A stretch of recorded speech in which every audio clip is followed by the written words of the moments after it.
Io lavoro da 50 anni in via Monte San Michele, angolo via Trento, il tanto vituperato angolo. Posso solo dire che le cose da quando sono qui sono molto cambiate in peggio come abitazioni, come tutto, perché abbiamo un mucchio di gente che non è italiana, ci sono culture diverse, mentalità diverse, però in questi ultimi anni è cambiato parecchio, la gente si è più ammorbidita, cercano di restare con le nostre regole se possibile, che noi cerchiamo di integrare e di insegnare a loro con l'esempio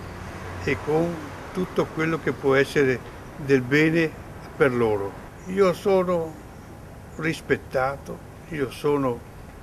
tutti mi salutano volentieri, tutti cercano il mio consiglio, cercano tutto quello che posso dare nelle mie possibilità per cercare di integrare alle nostre leggi, ai nostri doveri, soprattutto i nostri doveri che loro non conoscono. Tutto questo